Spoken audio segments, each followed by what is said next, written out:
New York, big city of dreams. New York, big city of dreams. NYC.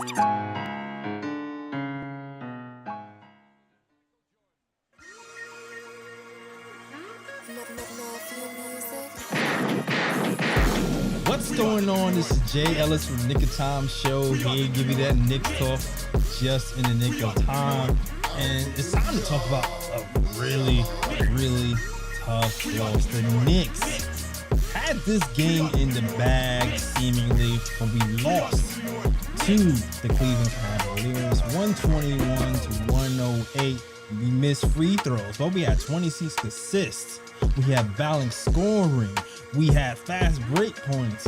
We had it all except for one thing, and that one thing is 3-point defense. At one point, the Knicks had 15 points, 5 assists in the first quarter alone, and we only down by 5. Clawed back to have a 9-point lead in the third quarter, but only to fall to the Cavaliers late in the fourth quarter, and we're going to talk about it all. Before I talk about it, let me introduce my guys, okay?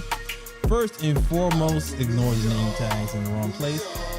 Shout out to my guy from the YouTube channel, the source across the street. I call him the Raw Metaphor. It is the Raw Hebrew Remnant. What's going on, Raw?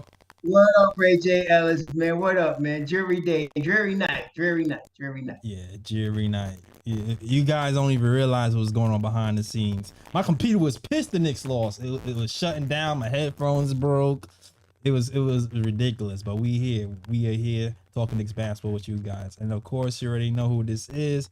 I call him the Latin assassin, my man Lee Escobedo. Wait, put some respect on his name. Freelance writer from ESPN, Deadspin, and toasting Lee Escobedo. What's going on, Lee? Let's go, man. It's been a tough loss tonight. I'm not jumping off the 50 burger train yet. I think there was just some momentum once we get out of this really difficult away game stretch that we have. It's killing us right now. But I like the fight that we have in both games. So, the train's still moving along. The train. I'm going with the veggie burger instead of the 50 burger, Lee. I don't know about the 50 burger. I saw that in the chat. That was a good one. You saw that? Yeah, it's time for the veggie burger. The veggie burger, it's not quite as heavy. It's a little bit lighter, so it's not 50 pounds. It's more like 42. If the veggie burger is 45 wins, hey, I'll eat that too. Yeah, I'm going 45 plus still. I ain't changing. 45 You plus. going to change it? I'm still going 500. That's what I'm going. Saying 45 plus. I'm hoping to start off the first 10 games 500, but I think they'll get better as the season goes. My thing is this. You already seen today, Tibbs be tipping sometimes, right? And I said that before. When Tibbs, that's when you take away a little bit of those wins. Because I feel like if Tibbs has his pulse on what's going on with this team, we can squeak out a couple of extra wins to a 45 or 50. But he doesn't always have the pulse on the team. It's not always like that. And then you end up with Evan Fournier playing in the fourth quarter with no defense. You end up with things like that. And that's why I feel like you end up with a veggie burger instead of a 50 burger. But that's only me.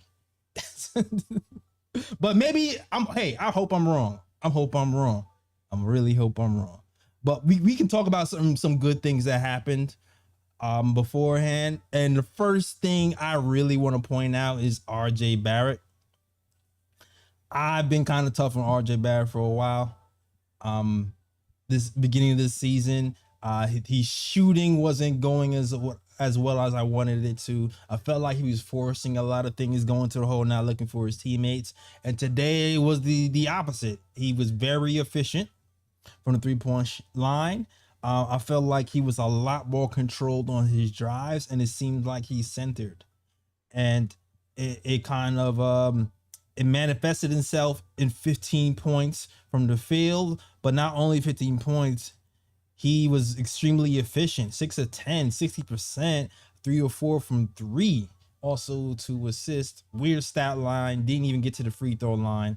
Kind of weird. But I applaud RJ Barrett. And my alarm is going off in the background. I'm gonna shut that off, and I'm gonna have you guys expound on RJ Barrett for a second. But you go ahead, Ro. Tell me what you think about RJ game. No, he was efficient today. 3 or 4 from 3. Surprising thing is he didn't get to the free throw line. Not that he didn't get fouled. He just didn't get to the free throw line. And he was very efficient in the field. He played solid defense. It was a solid game from RJ. It wasn't like, a takeover type game, but for the way he's been inefficient so far this year, this was an efficient game. Yeah, I wish this was a game where RJ was a little bit more aggressive offensively. Yeah. With Randall and Brunson not really having it and him being so shooting at a high percentage from 3. Would have liked to see him exploit some of those mismatches a little bit. I thought he played good defense on Karis LeVert, which is more of a team effort. I think Karis LeVert's coming off that 41-point game in Boston in overtime, him in spite of both. So they did a good job cooling him down and really just, having a really difficult time stopping a legitimate star. I wouldn't put superstar title on Donovan Mitchell, but he's definitely a star. He's someone the Knicks wanted, and a lot of teams wanted this offseason, and we had a hell of a time trying to stop him. I mean, point blank. True. Yeah, and man, almost a victory almost kind of went for me, because it would have been a really good win for multiple reasons if he was to pull this out, right? One of the reasons was Obi Toppin was going off in the first half. He had 9 points once again. Obi Toppin and IQ was kind of spurring like a little comeback and forced the Cavs to call a timeout.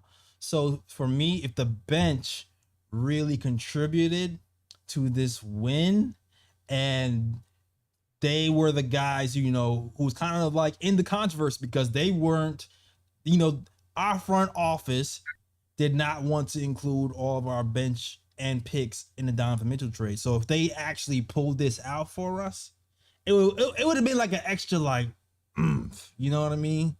It'd have been an extra, like, yeah, our bench is good.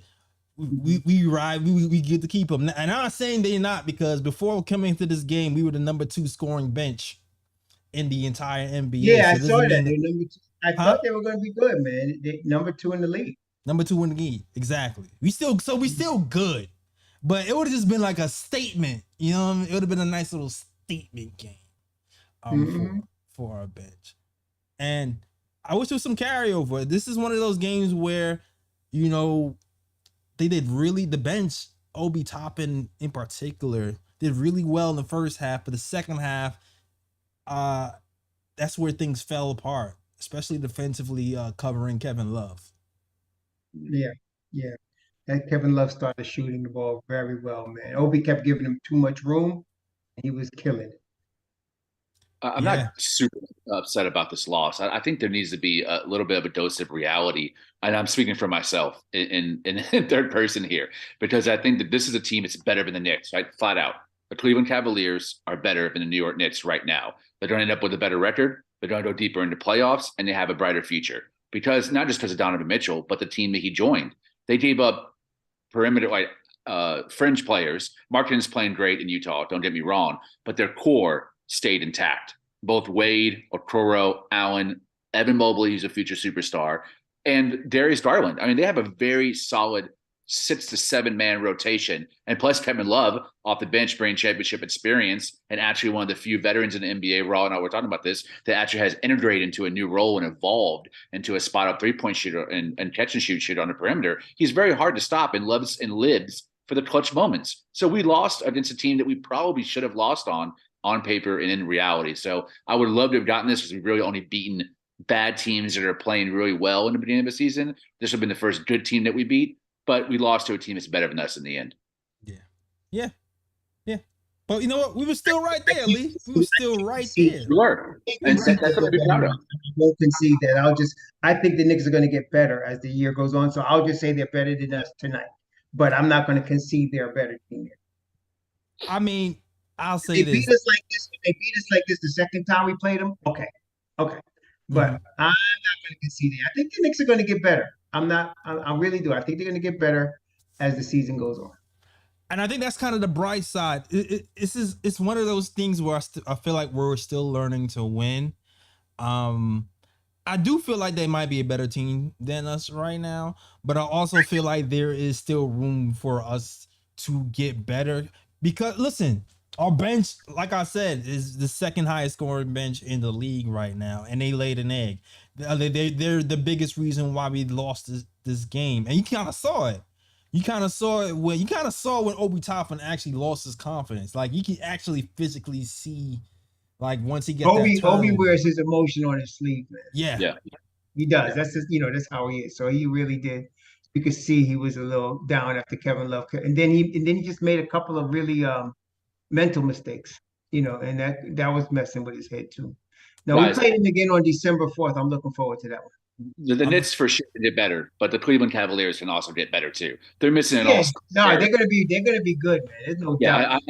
I think once Mobley cleans up some of the mistakes on offense, he's already an elite defensive player. Once he Yeah, fills out his frame, adds about 15 to 20 pounds, they're going to be a legit contender every single year, and one that can actually sustain an injury here or there to one of their starting yeah, five they and really still, can. Yeah, they still really are. maintain their dominance. Yeah, I agree with that. I mean, Mobley is a budding superstar. He really is. I Yeah. really think he's one of those dudes, man. So they're going to get better. I think that's in the future. Like I want to say, like give Mobley one more season, like now, and next year he'll be a problem. But right now we could get these guys. We gotta be ready next time we play them. and for us on the flip side, that really listen, Randall and RJ Barrett are still kind of growing into their own role with Jalen Brunson here. Before Yeah, I was complaining that when Jalen Brunson was taken out of the game and it was time for Julius Randle, RJ Barrett to step up, they weren't really doing it. I felt like they was doing it a little bit more today, and I think it might take some time to figure out how to take advantage of the extra attention that Jalen Brunson is getting, but you already started to see it. I really like Randall's game today. no, I like Randall's game today. I didn't have a big complaint about him. Me too. Yeah, but it was like that fourth quarter, we seen them kind of trap the ball and get the ball out of Jalen Brunson's hands. And when it became crunch time in the fourth quarter again, you started to see it seemed like really hard to get Brunson the ball when they turned into winning time. They were And we saw playing the ball in Cavs play Randall's good hands defense. a lot. Yeah. Huh? The Cavs play really good defense, man. They just really play good defense, period. Yep. Bickerstaff has them playing at a high level on the defensive end. Well said. Yeah, this was a game that the Knicks would have won, and Brunson and RJ would have played real well. RJ did play well, but Brunson would have played well. You would look at Julius Randle's stat line and be like, that's exactly the Randle that I won't. Yep. 15 points, 9 rebounds, 7 assists, 2 steals. Yep. Didn't shoot well from 3, had 4 turnovers, but overall went to the line 10 times. I mean, shot 10 free throws. What more can you ask for? He had a pretty solid all-around game. Yep. Yeah. And I was kind of worried about that matchup because last season, Evan Mobley versus Julius Randle, Evan Mobley's length and height was giving Randle a lot of problems. But Is this Mobley's second season? yeah, Yes. Oh my gosh. Yeah. yeah, yeah, Yeah, man. Yeah. He's gonna be that dude, man. yeah. He's a powerhouse. Mobley's gonna be a problem. Mobley's gonna be a problem. But I like. No, he's gonna be a 3-level scorer at 7 feet. Listen, Who else? Who does that remind you of? There's only one other guy. 3-level scorer at 7 feet. Chet Holmgren. Kevin Durant. Durant. Yep, Durant. That's the only And he's 3-level going to scorer. be way better on defense than Durant, too. Yeah, looks he's a better on 3-level defense. scorer. He's gonna be a 2-way player. He's gonna be a problem, man. He I don't know really if is. he's They got as one with him. fluid. They got one with He's him. pretty fluid, but I'm not sure if he's as fluid as Durant. As well, right now he's really young. Like, is he 21 yet? I think he's one of the few players that has a legitimate shot at being both MVP and Defensive Player of the Year. He's 21. He's 21. He just turned 21 in June. So I think eventually he might win both those awards. he's gonna be a problem, man. He's gonna be a problem. He Yeah. is. That's what I'm saying. We should get him now. We could beat him now while we can. We got a shot because it's coming up, man. This guy's, he's gonna be a problem. Right. But for us to ascend, we're going to need some other guys to step up too. Like RJ has to grow and become that guy. But this was an encouraging day from RJ. Randall, hopefully he can learn how to play play more under the control in the fourth quarter. Because even though when Randall plays well in the third, I feel like he does lose his head a little bit in the fourth quarter in winning time. But I'm also hoping that somebody from the bench steps up and takes a next step as well to really make it even and tougher and makes us an even more complete team. But salute to the chat. Listen, we got our guy on the phone, motivational speaker. I see. Tell him Alejandro. Yeah, tell him. This is the perfect time for tell him to call in. I'm not even gonna hold you. All right, Nuggy fresh in the building. We don't suck, Nuggy. We don't suck. Cavs are a top 3 defensive team in the league, and we had the lead in the fourth quarter. We don't suck. We were right there. We can. I feel like we can actually win a game with the Cavs and under the right circumstance, really. The good news is too. Listen, Karis LeVert didn't kill us like I thought he would. Yeah, they did pretty good against him. They beat him up pretty well. Yeah, so we did well against them, but it was just other thing. It was just weird things. It was weird things that were happening, right? Weird thing number one: Evan Fournier playing defense on Donovan Mitchell for like the first half of the game for most of the time was weird. I think the entire production we got from the shooting guard position was pretty poor tonight between Cam Reddish and Evan Fournier. Ross said it. If Fournier is not hitting threes, it's negative impact across the board. It's really difficult to swallow and watch him out there against a team that has a perimeter threat 1 through 3. I mean, in all honesty, the Wade kid was balling tonight on both sides of the ball. Fournier hit a few threes here and there in the first half, but was non-existent in the second half. Cam came in and didn't really give that great of minutes either. I thought he played a better defense, obviously, than Fournier, but offensively, he didn't have the confidence tonight that he usually has. I mean, he was 3 of 6 from the field. I just felt like I would like to have seen what he did with Fournier's 28 minutes. He got 16 minutes. Exactly. He was playing good defense. I would have liked to see tonight was a good night to let him stay out there and run, because I feel like we needed his defense more than the Fournier shooting possibility. Yeah, him and Obi should have both gotten more minutes than they did. Yeah. I'll get to Obi in a second, but for me, Cam's defense absolutely was good, especially in the first half, especially. Mm-hmm. Cam's shot selection, though, sometimes is just. A couple of times he threw up because he got the ball with like 10ths of a second left on the clock. Is that what it was? Yeah, a couple of times I noticed he got the ball. It was like he had to throw something up because there was no time left on the clock. At least 2 shots were like that.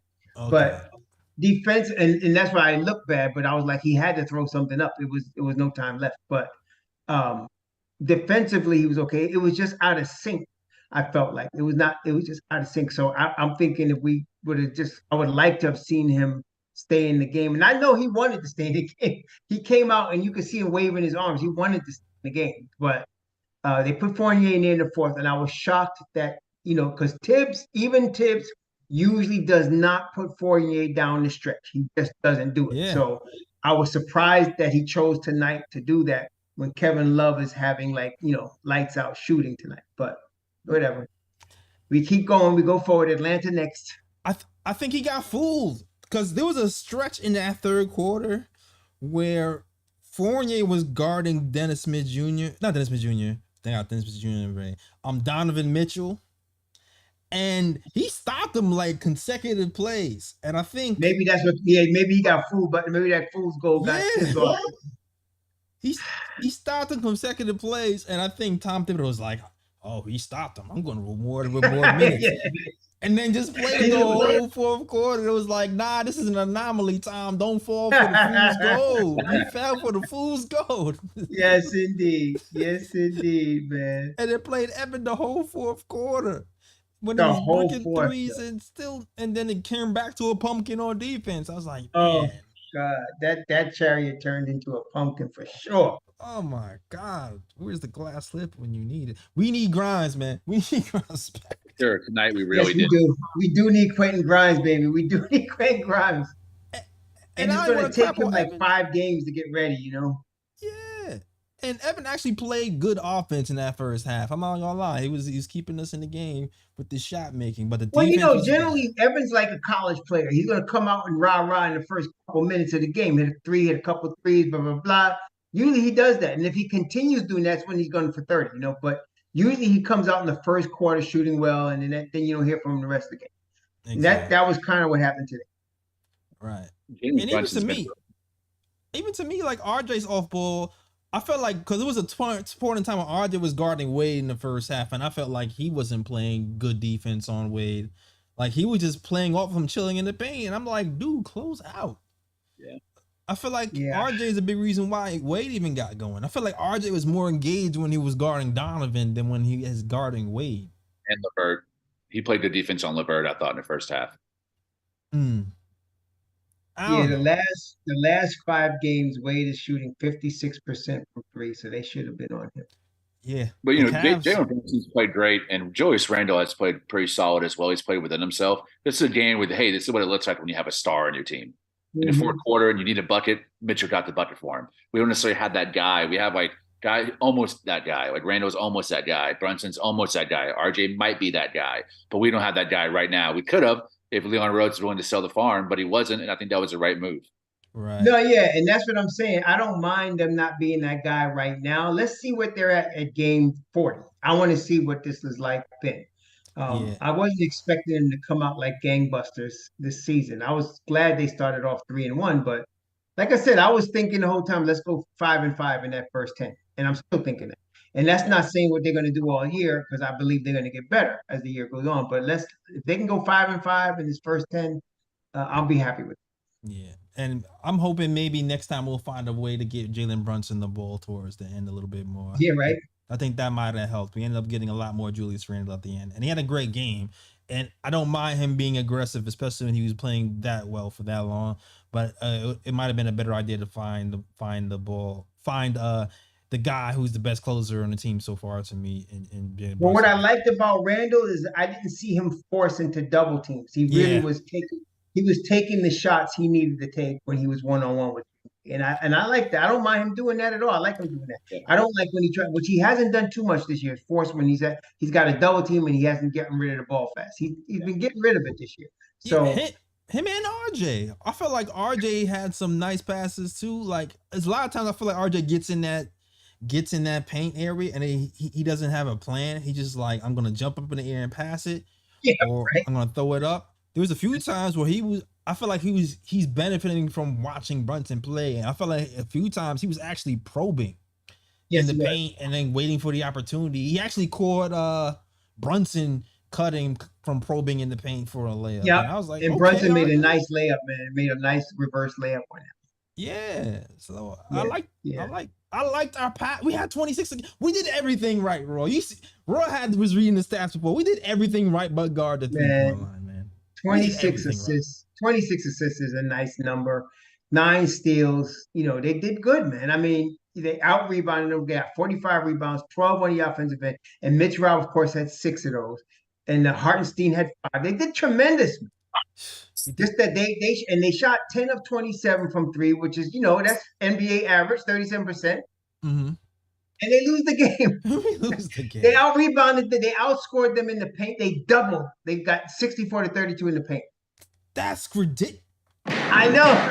Ridiculous. That and the fast break points.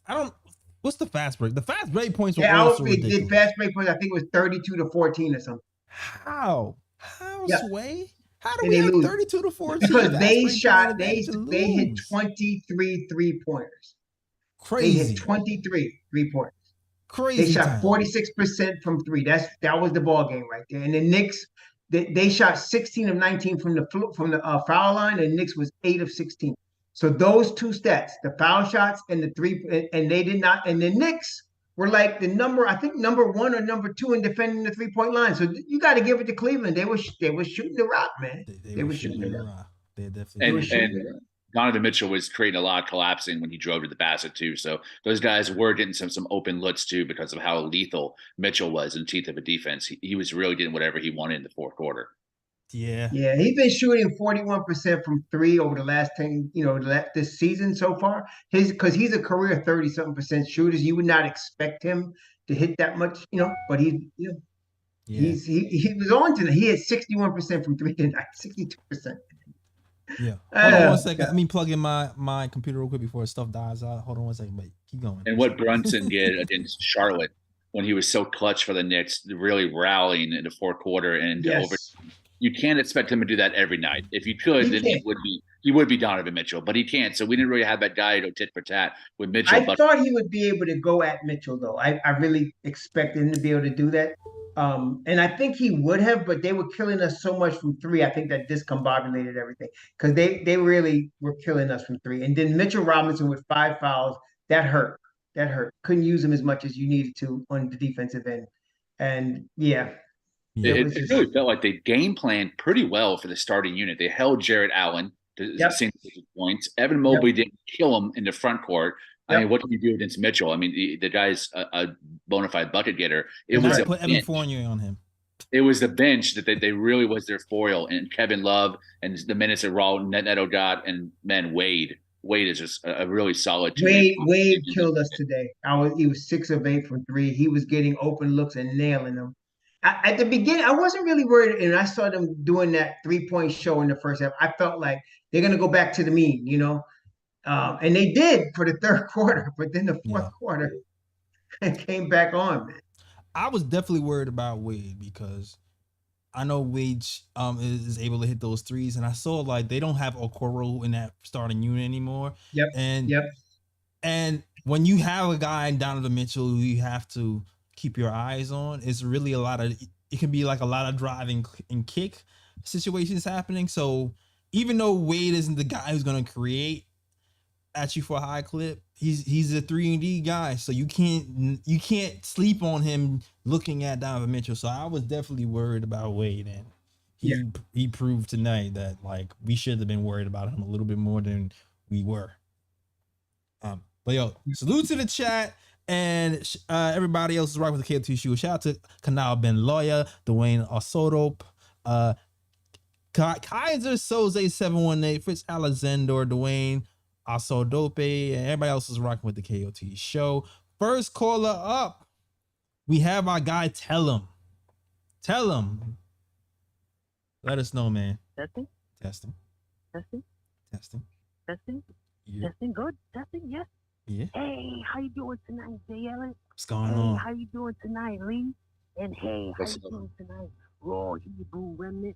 Shout out to everybody enjoying the KOT show, baby. So boom, first things first, shout out to Jay Ellis because last KOT show, his computer was fighting him, but he fought back. He was able to pull through and still give us some fire content. I was so proud of him. Second of all, Appreciate you. game I was bad. Seeing Donovan Mitchell cook us, it felt like they were throwing salt on our wounds, and it hurt me. I'm not gonna lie. I felt it. It was a direct shot.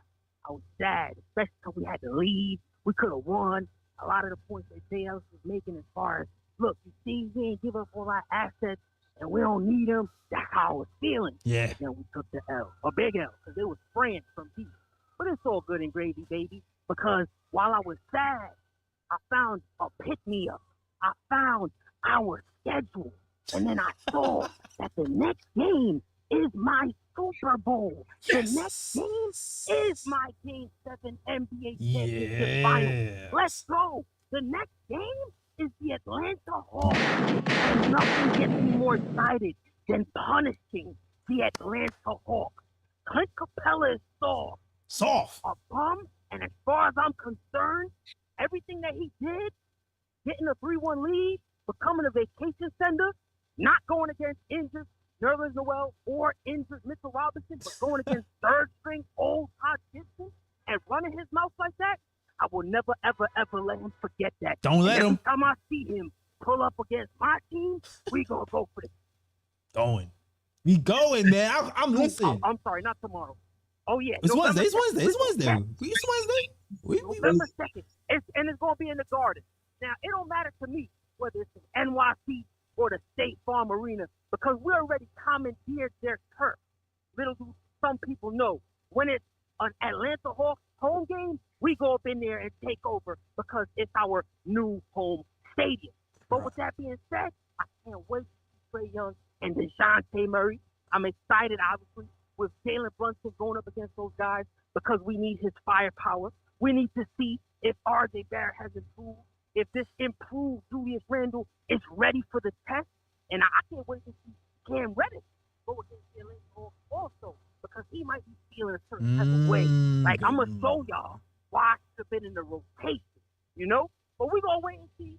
I'm going to see what y'all got to say, and I can't wait to get some revenge. Because if we can get that win, this loss ain't going to feel as bad. That's right. I agree. Right. Man, that was medicine, barbecue baby. That was good medicine. Wednesday. That was good medicine, baby. I feel like barbecue hawk on Wednesday. Hawk fricassee. Hawk showman. Hawk. Man, I agree. I want to see Cam go off against these Hawks. I want to see Brunson put Trey in the blender. I want to see him post them every single play. Clear out everybody on one side. Give Brunson the ball. Back him down. Hook shot. Step through. Pivot. Bucket. That's what I want to see all game. But I absolutely agree. I can't wait. We outside. Oh man. Next, I don't know if anything after that. I can go to the next caller if you want me to. It's cool. No, let's keep it moving. All right. Next caller up, we got our guy Jason M. What's up, fellas? What's going on, Jason? What's up? Yeah, man, that was a really, really, really frustrating game, and I'm very frustrated with not just that. I'm frustrated with a lot of Knicks fans because let me break down what I think happened today. And I was very annoying because I think the third quarter might have been the best the Knicks played all year. Yeah. And the starters, the Cavs could not score. They couldn't do anything. And the starters were killing them. And then he brings in, it was the starters in Hartenstein. Then he brings in Cam. And actually, Cam in the third quarter was playing great defense on Knicks. And they couldn't do nothing. Then he goes to the full bench. And that's where it all went down. Yeah. And unlike Tibbs in the past, I was like I saw the first 2 minutes of the fourth quarter. I was like, yeah, he's going to bring the starters back. He's going to pull Obi right now. But he didn't. And everyone's been saying, you got to let him play through their mistakes. Yeah. So all the people that have been saying, you got to let them play through their mistakes, to not have one complaint about Tibbs tonight. No, they can't. He let them play through their mistakes, and it cost them the game. Yeah. They blew the game, okay? Because that's what happened. The bench blew the game. And no one seems to be mad because it's the bench, and everybody loves the kid. But the second they mess up the game, no one says nothing. But if it was Randall or if it was Fournier, forget it. Everyone's complaining about Fournier. Fournier played a fine game today. He didn't play a great game. He was good offensively, and his defense wasn't even real bad. It was fine today. It wasn't great, wasn't bad. And Cam Reddish, as great as he was, I said he was good in the third, he was terrible in the fourth. Tibbs didn't want to take Cam Reddish out. I think Tibbs planned on closing the game with Cam Reddish. But Cam was so bad that he had to force it. That's how bad he was in the fourth quarter. I know that Ross said that, he had 5 seconds left on the shot clock. Okay, that doesn't mean you need to fall and throw the ball up every time. He had 2 shots like that. And it's not in the big scheme of things, it's not that big of a thing. I'm just annoyed that no one's like mad at the bench, and everyone that's why I'm so annoyed. I think he hung up. Yeah. I don't agree with that. I think we've been pretty critical about the bench unit for the entire season. I mean, my Twitter feed sure as hell is critical of the bench unit, especially Emmanuel Quickly, who's been pretty trash from the start of the season. Obi Toppin's been efficient from 3. I mean, I don't have much complaints about Obi. I know. I don't understand. All of a sudden, he doesn't get 20 points and he's trash now. I mean, it's ridiculous. Yeah. No. Obi's been bad defensively all year. Okay, the only difference is that it wasn't too much. All year? He was leaving open from threes. It was Kevin Love. I don't think Obi was been bad defensively all year. I think all he was bad year. today. I mean, come on, man. He was bad today for sure. He was horrible today. Anybody was guarding people Kevin Love say that maybe they should have done a switch scheme instead of like a scheme where Obi had to cover the drive and then recover to Kevin Love. I forgot who said that. But shout out to whoever. It's hard for anyone to skip me right now. But Obi hasn't been bad defensively all season. Him and no, Quickly, he hasn't. That's not even correct. Yeah, no. Him and Quickly have the highest defensive rating on the team. You got to look at the game and not just look at like the highlights. I like Obi a lot too, and I want him to play more. But he's been terrible defensively, and he can't get a rebound. Like that's the other thing. Those are the things he can do. He should have probably played more against the Bucks, but that was different because Randall was playing terrible. But I'm just saying, in this game tonight, Tibbs stuck with Obi, and it kind of cost him the game. Well, okay. One thing I will say is, I was just checking the numbers today. The best defensive players on the team have been defensive ratings on the team have been Obi Toppin and Emmanuel Quickly.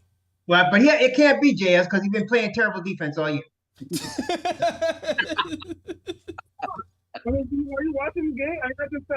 I didn't say today. I didn't say today. I said But that's all what I'm saying. year. People ready to jump off a bridge or just open their pants and defecate on somebody after a game. I mean, stop it, man. Come on, man. I didn't say today. Obi was terrible on defense today. Obi was terrible on offense in the second half of the game. But Obi has not been terrible on defense the whole year. Obi's actually been better. He rebounds. Yes, I concede. Obi has not been good at rebounding. He has not been good at rebounding all year, but he's been better defensively this season, and he's been shooting better this season. Today, in that third quarter, was not his best moment. I criticized Tibbs for not leaving IQ and Obi in that Fourth quarter. Not the fourth quarter. In the second quarter, when Obi and IQ were pushing the lead and the Cavs called timeout and he took them out, I was complaining that Tibbs took them out. But I mean, if you want to criticize Emmanuel Quickly, I can get that because he's been, he's supposed to be a shooter. He's been shooting 32% from three this season. He's 29% on the road. He's not been killing it exactly. But I can understand that. But Obi has not been as horrible as this guy's trying to make him sound. Obi's been actually playing pretty well. I'm just saying he's been bad on defense. And tonight he was bad on offense. But he's been bad on defense pretty much every game I've watched it. No, he's not. And I the don't know numbers what you're show seeing, the man. eye and the numbers showing he's not been in Get a bad pair of these. defense. Get a pair of these. Shit. You're right. I think he took a step back actually on defense. Hey, check the numbers yourself. I'm just saying. But salute to you, Jason. I hope he plays better next Oh, game. it's this dude, Jason. Oh, I know you're not a hater, Jason. I know you're not a hater. I'm not calling you a hater. I know personally you're not a hater. That's Jason. I hope John Collins don't get open threes next game because That's Obi's not Jason rotating. from Friday the 13th. I hope so too. Obi needs to work on that. But salute to you, Jason. That's Jason from Friday the 13th. He got the X out for Obi. 4 or 7 and 4 rebounds in 15 minutes for Obi is not bad. And he's been a really great 3-point shooter overall from inner corners, leading the second unit. I wouldn't have criticism really of any of the bench players. Cam has exceeded expectations. Hartenstein's exceeded expectations. And I think Quickly's played really good on defense. His facilitation's been better than expected. His shot has been trash, and shot selection has been trash. But I wouldn't condemn him. Obi's shooting 53% from three for this. Yeah. For this year. I think we've held the bench accountable. We've had plenty of arguments about Cam Reddish on this show. We have no issue criticizing Evan Fournier or Julius Randle or RJ Barrett. Jay Ellis has been super harsh on RJ Barrett this season, deservingly so. And I think this game and last game, Jalen Brunson shit the bed. He hasn't played up to his standards that he set in the first 3 games. I think we've been fair about all the players, whether it's starting or bench. Right. And you know what? I'm gonna pull these numbers up so I can actually show you guys that I don't think the defensive ratings for our wouldn't even team. matter for some of these people. It wouldn't even matter. Because I actually seen something else on Twitter that said somebody else that said Obi Toppin had bad defensive numbers, and I was like, last season, not this season. Yeah, definitely last season. Not this season so far. But I'm seeing him numbers improve up so every people year. don't just I'm think watching him making improve stuff up. on defense. Every year he's improved on defense. He's gotten a little better every year, and so whatever. It's impossible not to under Tibbs. Yeah, exactly. Come on. Exactly. Right. But you know what? Let's get to the next call. I'm gonna look for those numbers while I look for the next call. Next caller up is Edson from LI. Hey guys, can you hear me? Yes, sir. Yep. Yes, sir. All right. Disappointing, especially earlier the day, football with New York teams not happening. But it was the same feeling. about this, like, especially if my team is the Jets. It's like, you guys suck. You guys suck. You really messed it up at the end of the game. What do? You gotta look back at the film and see what you did wrong. You got a lot of things to clean up. Like, go back to try to catch up the Knicks game. I think we're doing well. Fourth quarter, not looking so hot. And all those threes that just came out of nowhere from the Cavs has shook up the Knicks. And I start to see old habits start to play up because they get anxious to get back at the game. Yeah. Because we built our identities like, yeah, we're not quitting and whatnot. But I start to see there's a flip side behind it. That we become too anxious. Our shot selection comes poor. We're rushing up those plays. And then we're just doing things that the opposing team doesn't have to do too much. And that's what I saw with the Cavs game. I'm hoping that this will get resolved. You know, we got a small little chip on our shoulders. We're gonna vent it all on Atlanta, which I'm on that side. Like right now, it's just like, no, just make Atlanta pay for all for that. All this bad stuff that's been happening on us, we're just gonna lay it all on Atlanta. Yeah. I'm with you. I hear that. I hear that. Yeah, for sure. Yeah. Overall, I can't be too mad. I can't. It's only game 6. After 10 games, it's just like, all right, I got my impression. By game 20, now I'm open to hear people say, okay, this is what this team is. Right. What can we do to better the situation right there? Because I don't know. It is Knicks Nation. Everyone's just tripping on us. They talk about trade at game 3. Like, what's wrong with y'all? With you all the way.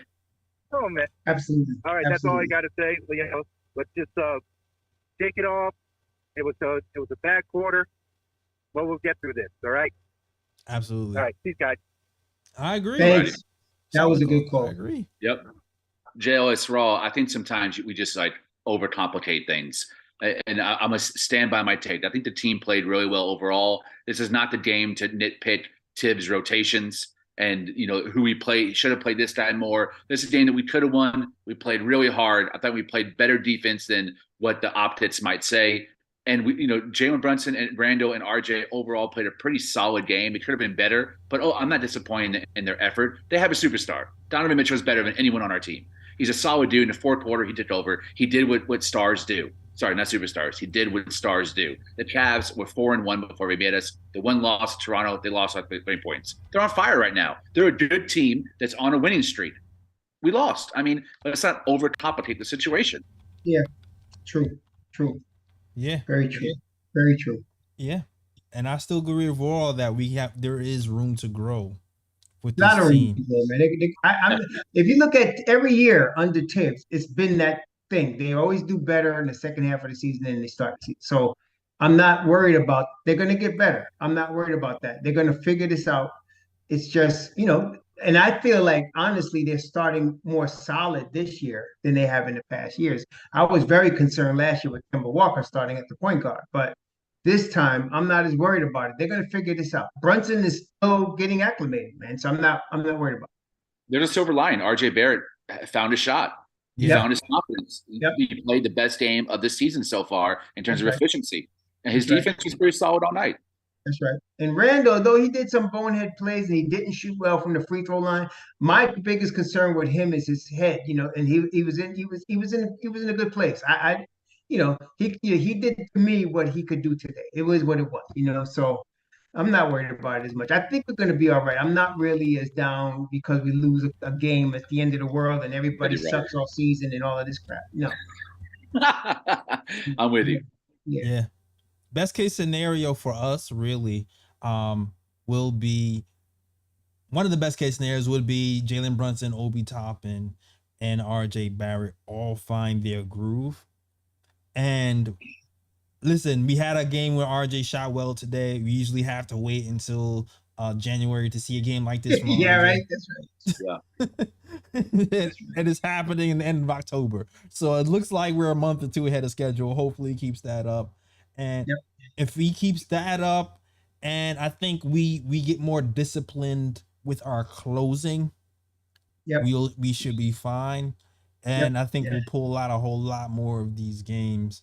And listen, I would say that the top 4 in the East is going to be barn burners, man. It's going to be barn burners. Like the Bucks, the Cavs, the Celtics, possibly the Sixers. It's all going to be rough. But everybody else, I feel like everybody else we can definitely take down. And so we'll be fine. We'll be fine. Yeah, we would like to have won these last 2 games, right? But this is part of the process, and you gotta go step by step. What it is, I feel like Brunson is going to add to closing execution. He just needs more time. It's going to be fine. I really want to wait 20 or 30 games before we start tripping and people jumping off the bridge and all that. Let's just wait and see, because Brunson is still getting acclimated to the. They trust him. He's got the ball. He just needs to get used to everything and get used to being in New York, used to playing, with Tom Thibodeau. It's a process, man, for everybody. So it'll be all right. You're right, though, Lee. Cleveland is just better, right now. No doubt. No doubt. But I want to see the Knicks after 30 games. I want to see what this is going to look like. They were a better team than us last year. They made the play-in tournament, not the playoffs, but they made the play-in tournament last year with a really solid young court, and they added Donovan Mitchell and got rid of very few other core pieces. Like, they have a great coach. JB Bickerstaff is a very solid young coach. He really is. Well disciplined. Don't make a lot of mistakes. And a championship caliber player, Kevin Love, off the bench. Come on. Let's not get too excited. Let's smack the Hawks, smack the 76ers. Those are the teams we should beat, but losing to Milwaukee and Cleveland made sense to me. Yep. I agree. Like last year, he said they didn't have Donovan Mitchell, and I think what they won 44 games last year without Donovan. So, and they started off slow last year. Right. Came on, Darius Garland and started. They got the end, but they're going to be good. And like you said, Bickerstaff, he got them playing some defense, man. He really does. He's one of the handful of really good young black coaches in the NBA that are proving that the tides are turning and shifting in terms of the direction of how these coaches are connecting with their young players and how they're utilizing a longer roster. Like, I think he's a great, smart, intelligent coach. And they really have set their roster up nice. I mean, they gave up a lot to get Mitchell, but they still stacked. Yeah. They give the core. And they're young. The core is all young, 25 and younger. Yep, absolutely. The core is all young. And really, too, another missing piece that we haven't talked about is Mitch, because Mitch has been struggling for these last 3 games. And we've seen Isaiah Hartenstein kind of step in. Like, what does he have to do? I mean, he just hands up. He's taking his position, and they're calling a foul. I'm like, what the hell, man?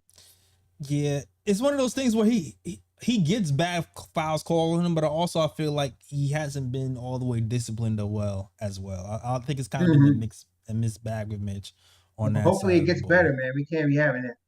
Luckily, we have our best backup center since the days of Marcus Camby. Like, Hartenstein's been really solid for us. Yeah, Hartenstein's been really good. He's been doing exactly what they're paying him to do. Yeah, right. And it's a value contract for sure. Yep.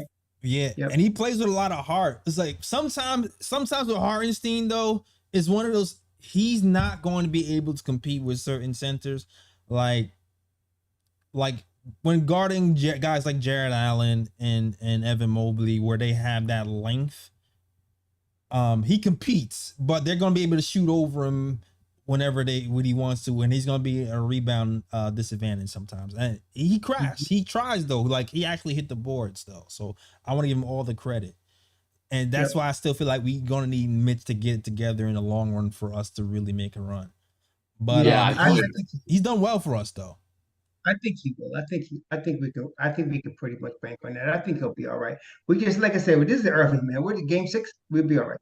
Yeah. Hartenstein plays well. Just the centers were limited offensive ability. Like, Jared Allen is a power player, and I think he plays those guys pretty well and is able to hold them under a decent field goal percentage. It's the more Embiids, the guys that are super skilled, that I think he's going to have some issues with, who'd have to force him out to guard the perimeter and then have elite passing skills from that high post. That's going to give him trouble. He reminds me a lot of a left-handed version of Kelly Olynyk. He really does what he does very well. Don't ask him to be a star, but he does what he does very well. And I feel like he's going to continue to do that. Yeah. But he's going to be all right. I like what he's doing, and I think you can expect him to be consistent. He hustles every play, every game. He dives all the time. I love his desire, man. He's gonna be all right, and they paid him right to do exactly what he's doing. Yeah, he adds a ceiling to the bench unit where Noel added a floor. I think Yes. that they're really missing that ability. Not just someone who can block shots, place in the events. He can hit some threes every now and then. He's got a real nice feathery touch around the rim, and Yeah. Floaters automatic. Throwing the ball to Noel is like throwing it to a guy with 2 bricks in his hands, man. Oh my gosh. Did you mean Noel is on the floor or his floor is? Never mind. All right, never mind. All right. My misheard you. Noel's on the floor. Oh, the floor is Noel. I get confused sometimes. Hit him, Jay Ellis. All right.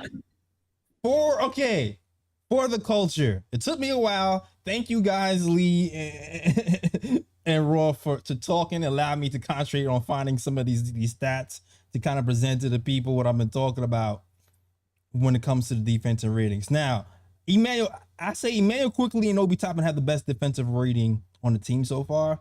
And obviously, you see Trevor Kills and Ryan Achiando and Svi is at the top, but I don't really count those guys because they don't really play minutes. They played 1.8 minutes, so I don't really regard those. So when I look at these stats, I see Emmanuel Quickly here with rating of 102, Obi Toppin with 105, Cam Reddish 106, Mitchell Robinson 108. So when I'm looking at those numbers, I can't then say, okay, Obi Toppin has the worst defensive rating or he's the best. Well, no, he's actually been playing pretty good defense. And ironically, for me, I've been seeing Hartenstein struggle on the defensive end with that first unit. And to me, when I'm looking at the stats, to me, this kind of proves my eye test that he's been struggling more because he's the only one in that second unit who has a kind of a low defensive rating. And of course, at the bottom, you see Evan Fournier. Yeah, but the thing is that he's not very athletic. Right. He hustles. He's a hustler. He really hustles, man. But he's not. He's limited physically, athletically, but he gets the most out of himself. You can't expect. I was never expecting Hartenstein to be a superstar, but he's doing exactly what I expect him to do, coming off the bench in the second. Yeah. Right. It's also important that the context of those defensive stats that you just showed, Jay Ellis, those defensive stats are coming against other bench players too. So our bench is playing better collectively than our starting unit defensively, but yet they're also playing against bench players opposite. Right. Mitchell Robinson's the only starter on that list, which means he's playing the best defense against other starters of that. Which is why I look at Mitchell Robinson's defense's numbers, even with a higher grain of salt. I also look at Emmanuel Quickly's numbers with a higher grain of salt because he's actually the only one on the list who actually plays with both the starters and the bench. First one in. Yeah. So I kind of feel like that number is real. But also, you also got to think about Isaiah Hartenstein plays a lot of minutes with the starters recently because Mitch has been in foul trouble. So I guess you can also counter that in. But yeah, that's why I don't. That's part of the reason why I don't agree with the Obi Toppin stuff because I actually looked at the numbers this morning. He's talking about watching highlights. What the hell? No. Yeah, man. it's not highlights. I'm watching the games. He's watching the game. I'm actually a couple of times. I usually look at the game twice. Right. And this of course, this game the game that happened today, it hasn't been factored in yet. So I'm pretty sure these numbers will change probably by tomorrow. But this is what the numbers were looking like this morning. All right. You know what's not going to change? Evan Fournier being dead last. Hey, we could not have predicted that. We could have not have predicted that. The eye test told me that too. The eye test told me that Evan Fournier was the worst defender on the team. I'm not a Fournier hater, but man, you got to call a spade a spade. He's ass on defense. If he ain't shooting, get his ass off the floor for real, man. Oh man, yeah. Oh god, I'm sorry. I love Fournier, but he shouldn't have been in the fourth quarter. I know you told me, but they were talking about that when they acquired Brunson. That there was concerns about the Fournier Brunson defensive side, and it's bearing witness. It's bearing out. So. And Let's to see be honest with you, I'm kind Tim of said worried we're gonna about look at that the when it film. comes Let's to. look at the film and start Cam Reddish. Let's see what happens. Yeah, listen, I wanted to start Cam today. I'm kind of Yeah. worried about that when it comes to the Atlanta Hawks, but maybe I don't know. Maybe we'll end up putting like RJ on DeJounte or Yeah, something. because you're gonna have to have Fournier on DeJounte Murray. Oh my God, Yeah, that's gonna be ugly. That's gonna be ugly. yeah. It's gonna be rough. It's gonna be rough. Like the smartest thing I think Tibbs did was have Fournier was on Dean earlier today. It was on Wade earlier today. But he was only on for like a short stint. I feel like he should have kept that going, but I don't know. Whatever. I don't know. How you gonna hide him? It's hard. It's difficult. It is. It's impossible. You can't hide him. Because you got Yeah, Brunson. you can't. Brunson was bigger, maybe you could, but he's not. So it's hard to hide Fournier behind, with Brunson being the size he is. So anyway, if it was This is maybe you could hide it a little bit, but it's hard. You can't do it now. He's gonna get. this is the early 2000s where the talent level was thinner throughout the league, and you had a guy like Goran Garicek who you could actually start and play 25 minutes a game. Fournier could fit in fine in that era back. Not now. Everything's too long, too athletic, and too skilled on all three levels. You just don't have those type of guys anymore. Yeah. I saw some trade rumor that said, hey, let's get 2 firsts from the Lakers for Fournier, Cam, and I don't know, somebody else. And I was just there's no way in hell the Lakers are doing that. No way. They're going. That's not happening. I'm sorry. If they weren't doing Miles Turner and Buddy Hield, right? So exactly. If they're not doing Miles Turner and Buddy Hield, they're not taking Fournier and Cam and giving up 2 first. That's right. It's just not happening. That's right. But salute to the chat. Shout out to my guy Echelon. He's dropping dollars over here. Let's go, Echelon. He sends a $2 super chat and says, Hartenstein sometimes has his heartbreaks. Yeah, he does. But I appreciate him still. Also, another $2 super chat from Echelon that says Fournier guarding can make everyone elite. Hey. Yeah. Also true. All right. You know what? That's our show. I feel like we talked about everything we had to talk about. We talked about stats. We talked about, next off with the Hawks. We actually could have ended it after telling Alejandro.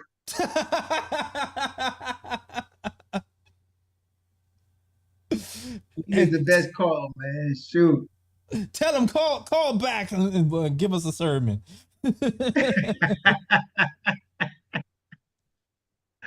My man. Oh man.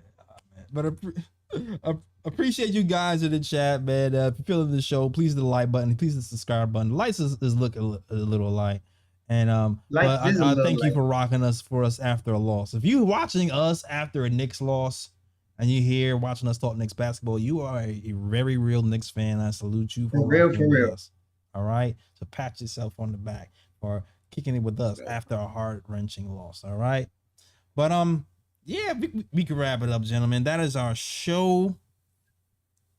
Raw, my man from the YouTube channel across the street. Let us know where you can find you, sir. Raw Hebrew Remnant on YouTube. Raw Hebrew Remnant also on Patreon, and Raw Hebrew Remnant on Twitter. Absolutely. All right, Lee, let them know where they can find you. I'm on Twitter thanks to these guys at _ Lee Escobedo, LEEESCOBEDO. And my first piece actually for ESPN working on a little something about Jalen Brunson. So that should be. For the Okay. When you dropping that? Probably in 2 or 3 weeks. It's going to be a longer piece. So I'm working on kind of the history of Knicks point guards and how he fits into that. That's some heat. I wrote the preview today for Posting and Toasting for the site. My homies over there got some heat for Deadspin coming out. More stuff for Cabra Sports on Latino angles in the NBA. So keeping it busy. Always subscribe to Raw's Patreon. You get those morning blessings and those morning curses for those who deserve it. That's my first thing I listen to, man. It's like that's the first thing I start my day with. Yeah, yo, shout out to Raw. Big shout out to Jay Ellis for doing the damn thing here. I think it's hard to maintain a site and a conversation throughout and an off season. And he does it with grace and intelligence. I think he's one of the smartest basketball minds out there. Facts. And I'm happy and proud to be a part of the show, brother. Absolutely. Had to grab Raw and put him on KOT. Had to. All right. Had to. Jim. It was crazy too. I was watching. You know what's crazy? I was looking at old KOT like clips from like 2017 or whatever, and I see like a whole lot of old Knicks Nation who are like know a lot better now. I'm like, oh, I was rocking for a while. I was like, oh, this is up. Oh, y'all a little family now. That's what's up. Hell yeah. Yeah, it was like Raw was one of them. Raw was always in the comments showing love and some other people. So I was like, oh man, that's kind of cool. Looking back and seeing everybody who rock with us. And then we rock. Doing a great job, Doing a great job, brother. Yeah, great job, Raw, man. Doing a really good job. Definitely. No, he's talking about you, Jay Ellis. Oh, he's talking about me. Oh. Yeah, he's talking about you, man. He giving you them props. Oh, giving you flowers. Thank you, Lee. I appreciate it, man. I appreciate the props. All right. But you know what? Listen, follow us at the KOT Show on Twitter, the Knick Of Time Show on Instagram and Facebook. Also, get FUBU TV. All right. If you want to watch MSG for free for 7 days, go to FUBUTV.com/KOT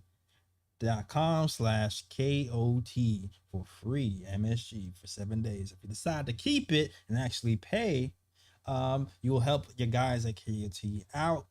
We'll get a little piece of that action from that. So please go to FUBUTV.com/KOT for your MSG and other cable and sports channels to watch. All right. So shout out to the guys at FUBU TV. That is our show. We'll be back. Next up is the Hawks. Yo, I might have to do like a pregame for the Hawks for the culture, yo. I might have to do that. For the culture, man. I have to do a pregame for the Hawks for the culture. Let's go get the leprechaun, man. Let's go get the leprechaun. Thank you. Let's go.